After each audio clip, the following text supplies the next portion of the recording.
Bienvenue tous sur le podcast de Philippa. Un petit rappel avant de commencer. N'oubliez pas de vous abonner à ma chaîne YouTube, Spotify, Amazon et puis aussi de liker ce podcast si vous l'appréciez. Absolument. Aujourd'hui, on s'attaque à un sujet qui me fascine. Comment l'intelligence artificielle IA pourrait permettre aux personnes non-voyantes de retrouver la vue. Oui, On va explorer les technologies, les espoirs qu'elles suscitent, mais aussi les défis à relever. ouais, c'est un domaine où les progrès sont fulgurants. On est vraiment à un moment clé où la technologie et la médecine se rejoignent pour offrir des solutions inédites. Alors, commençons par le commencement. Avant de parler de retrouver la vue, est-ce qu'on peut déjà parler de l'impact de l'IA sur le quotidien des personnes aveugles et malvoyantes? Il y a déjà plein d'applications. Absolument. Prenez par exemple Scene AI de Microsoft ou Lookout de Google. Ces applications mobiles utilisent la reconnaissance d'images pour aider les utilisateurs à comprendre leur environnement. Imaginez, grâce à la caméra de leur smartphone, ils peuvent voir ce qui les entoure. L'application décrit l'environnement, identifie les objets, lit les textes et peut même reconnaître les visages. C'est fou, ça doit vraiment changer la vie en termes d'autonomie, mais concrètement, ça donne quoi? On a des exemples précis. Prenons l'exemple de la carte bancaire parlante développée par Handsome. Grâce à l'IA, la carte annonce oralement les montants, ce qui facilite énormément les paiements pour les personnes non-voyantes.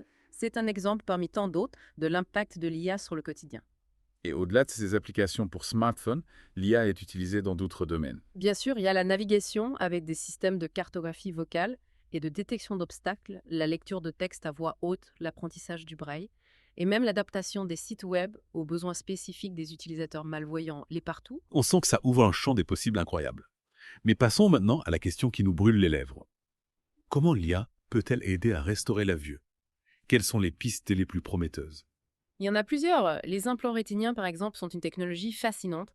Il s'agit de dispositifs électroniques qui remplacent les cellules rétiniennes endommagées. Et comment l'IA intervient-elle dans ce processus? L'implant capte les signaux lumineux d'une caméra externe et l'IA intervient pour traduire ces signaux en impulsions électriques que le nerf optique peut comprendre et transmettre au cerveau.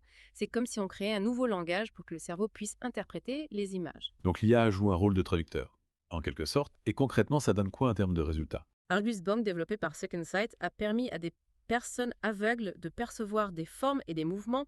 Bien sûr, on est loin d'une vision parfaite, mais c'est déjà un progrès énorme. Et les nouveaux modèles d'implants rétiniens, comme le Prima System de Pixium Vision, intègrent l'IA de manière encore plus poussée pour améliorer la résolution et la clarté des images. On parle beaucoup aussi des interfaces cerveau-machine, les BCI. Est-ce que c'est une piste sérieuse pour restaurer la vue? Absolument, imaginez contourner complètement l'œil et le nerf optique pour stimuler directement le cortex visuel du cerveau, c'est ce que les PCI promettent. Mais comment est-ce possible? Grâce à l'IA, bien sûr, l'idée est d'utiliser l'IA pour interpréter les signaux visuels et les envoyer directement au cerveau via des électrodes implantées dans le cortex visuel. C'est une technologie encore expérimentale, mais des entreprises comme IOTA Cortical Vision y travaillent activement. On a l'impression que la science-fiction devient réalité. Mais en dehors de ces dispositifs électroniques, est-ce qu'il y a d'autres approches pour restaurer la vue? Oui, bien sûr. Parlons des thérapies géniques, par exemple, l'IA joue un rôle croissant dans le développement de ces thérapies qui visent à réparer ou remplacer les gènes responsables de la perte de vision. C'est un domaine en pleine explosion, avec des résultats prometteurs. Pouvez-vous nous donner un exemple concret? Prenons le Luxturna, un traitement révolutionnaire pour certaines formes de cécité héréditaire, comme la rétinite pigmentaire. Ce traitement utilise la thérapie génique pour corriger les mutations à la source. C'est une avancée majeure qui a redonné la vue à des patients qui étaient condamnés à la cécité. C'est incroyable. On a vraiment l'impression que l'IA révolutionne la médecine et l'optogénétique. Qu'en est-il de cette approche qui combine la thérapie génique et la lumière?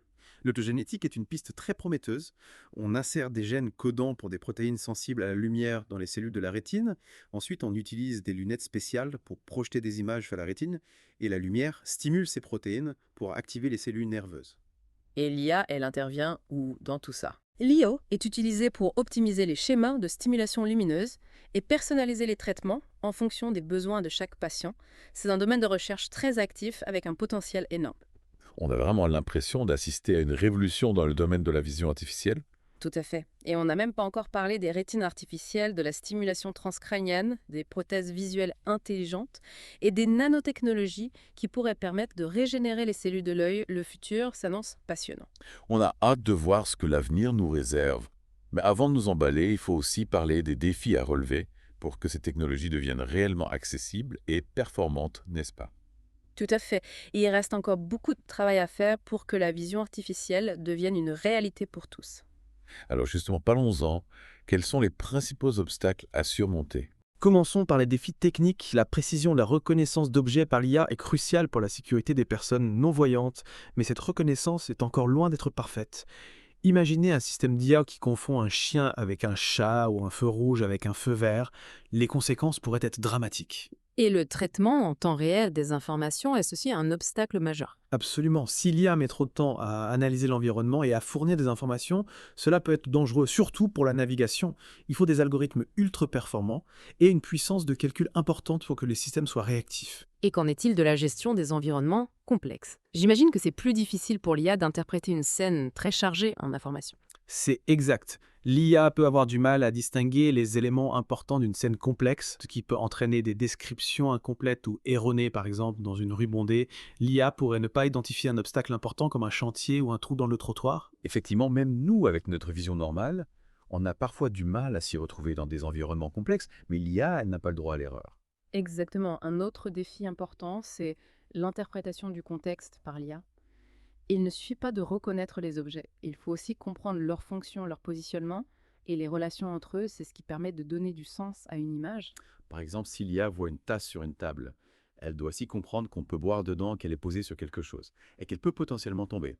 C'est ça. Précisément, et pour l'instant, l'IA a encore du mal à saisir toutes ces subtilités du contexte. C'est vrai qu'on ne se rend pas compte de la complexité de la vision au quotidien. On prend tellement de choses pour acquises. Et la description des mouvements par l'IA, est-ce que c'est aussi un défi? C'est une excellente question. Décrire précisément les mouvements et les actions des personnes et des objets est très complexe. Il faut analyser la trajectoire, la vitesse, l'intention. Tout à fait. Imaginez un système d'IA qui doit décrire un match de football à une personne aveugle. C'est un défi énorme. Et dernier défi, mais pas des moindres, c'est l'adaptation aux besoins individuels. Chaque personne non-voyante a des besoins et des préférences différents. Comment l'IA peut-elle s'adapter à cette diversité? C'est un point crucial. Certains préfèrent une description très détaillée de l'environnement, tandis que d'autres privilégient des informations plus synthétiques. Il faut donc des systèmes d'IA suffisamment flexibles pour s'adapter à chaque utilisateur. Donc, malgré les progrès, il reste encore beaucoup de travail à faire pour que la vision artificielle devienne une réalité pour tous, mais les avancées sont spectaculaires et l'espoir est immense. On a hâte de voir ce que l'avenir nous réserve. Avant de conclure cette première partie, j'aimerais aborder les aspects. Plus sociétaux de ces technologies, on parle de redonner la vue, c'est énorme. Ça soulève forcément des questions importantes. Tout à fait. Par exemple, on a parlé des coûts de ces technologies. Est-ce que ça risque de créer des inégalités? Seuls les plus riches pourraient accéder à ces traitements et dispositifs. C'est une préoccupation majeure. Il est crucial de garantir un accès équitable à ces avancées, quel que soit le revenu ou le statut social des personnes. Imaginez un monde où seuls les riches pourraient voir. On ne peut pas laisser la technologie creuser les inégalités. Effectivement, ce serait une injustice terrible. Et au-delà de l'aspect financier, est-ce qu'il y a d'autres obstacles à une diffusion plus large de ces technologies? Oui, bien sûr, l'accès aux soins de santé, aux centres de recherche et aux spécialistes n'est pas uniforme à travers le monde. Il faut s'assurer que les progrès de la vision artificielle bénéficient à tous et pas seulement aux habitants des pays développés. C'est une question de justice sociale en somme. On ne peut pas laisser une partie de la population mondiale à la traîne de ces avancées. Exactement. Et puis, au-delà de l'accès, il y a des questions éthiques plus fondamentales à se poser. Par exemple, donnez-nous quelques pistes de réflexion. Prenons la question du consentement. Éclairer les personnes qui choisissent de se faire implanter un dispositif de vision artificielle doivent être pleinement informées des risques et des bénéfices potentiels.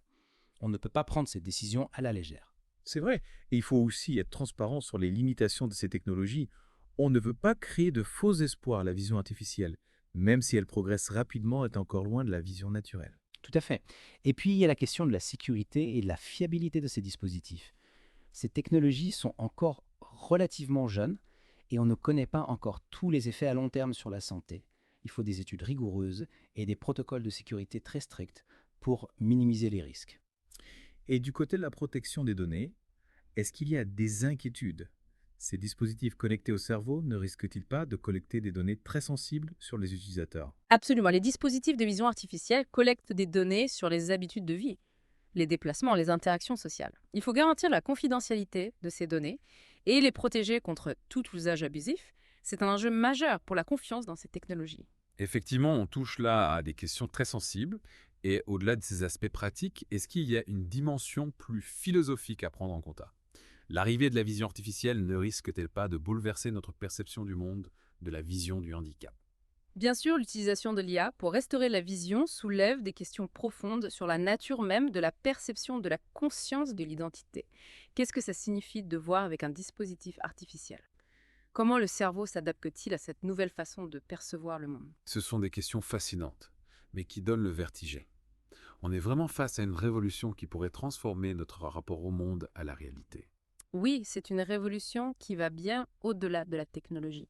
Il est important d'aborder ces changements avec prudence, intelligence et humanité. En conclusion, on peut dire que la vision artificielle est une avancée extraordinaire qui ouvre des perspectives immenses, mais qu'il faut aussi être conscient des défis éthiques et sociétaux qu'elle pose. C'est un sujet complexe qui mérite une réflexion approfondie.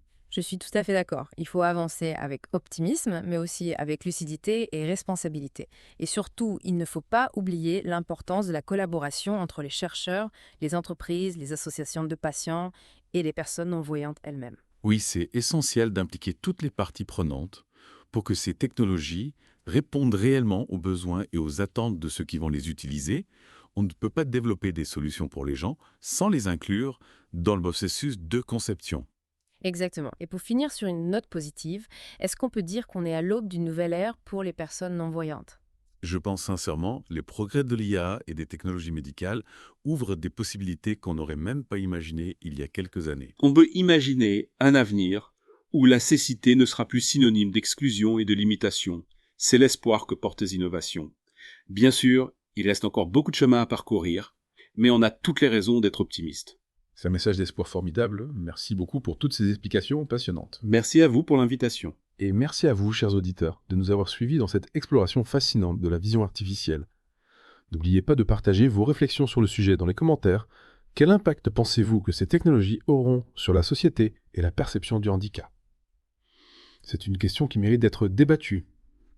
On se retrouve très bientôt pour un nouvel épisode du podcast de Philippe. D'ici là, portez-vous bien et à très vite. Et il ne faut pas oublier l'importance de la recherche continue. Tout à fait. C'est un investissement pour l'avenir, pour une société plus inclusive et plus juste. On doit continuer à explorer toutes les pistes, à améliorer les technologies existantes et à en inventer de nouvelles. L'objectif, c'est de rendre la vision artificielle accessible à tous ceux qui en ont besoin et de leur offrir une qualité de vie optimale. Et comment imaginez-vous l'avenir de la vision artificielle? Dans 5 ans, dans 10 ans, à quoi ressemblera le monde pour les personnes non-voyantes? C'est difficile de faire des prédictions précises, mais on peut rêver un peu, non. Imaginez des systèmes d'IA tellement performants qu'ils pourront décrire l'environnement avec une précision et une richesse de détails incroyables. Imaginez des implants rétiniens si sophistiqués qu'ils permettront de percevoir les couleurs, les nuances de lumière, les expressions du visage. Imaginez des BCI capables de transmettre des sensations visuelles directement au cerveau, ouvrant la porte à une expérience visuelle totalement immersive. C'est une vision fascinante, presque utopique, mais est-ce vraiment réaliste?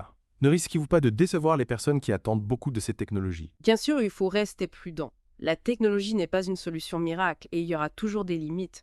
Mais je suis convaincue que la vision artificielle a le potentiel de transformer la vie des personnes non-voyantes, de leur ouvrir des horizons nouveaux, de leur donner plus d'autonomie, plus de liberté. Et au-delà des avancées technologiques, est-ce que vous pensez que la société est prête à accueillir ces changements? Est-ce qu'on ne risque pas de voir apparaître de nouvelles formes d'exclusion, de discrimination? C'est une question importante. La technologie ne suffit pas. Il faut aussi un changement des mentalités. Il faut lutter contre les préjugés, sensibiliser la population, créer une société inclusive où chacun, qu'il soit voyant ou non-voyant, puisse vivre pleinement sa vie. C'est un beau message d'espoir. Merci beaucoup pour toutes ces explications, pour votre enthousiasme et votre vision du futur. Merci à vous pour l'invitation. C'était un plaisir de partager mes réflexions avec vos auditeurs. Et merci à vous, chers auditeurs, d'avoir suivi cette exploration passionnante de la vision artificielle. J'espère que cet épisode vous a éclairé, vous a donné envie d'en savoir plus et peut-être même vous a fait rêver un peu. N'oubliez pas de laisser vos commentaires, de partager vos impressions, vos espoirs, vos craintes. Ce sujet mérite d'être débattu et vos contributions sont précieuses. On se retrouve très bientôt pour un nouveau sujet, une nouvelle exploration, un nouveau voyage au cœur de l'innovation et du progrès d'ici là. Portez-vous bien et gardez les yeux ouverts sur le monde, même si c'est avec l'aide de la technologie. À très bientôt.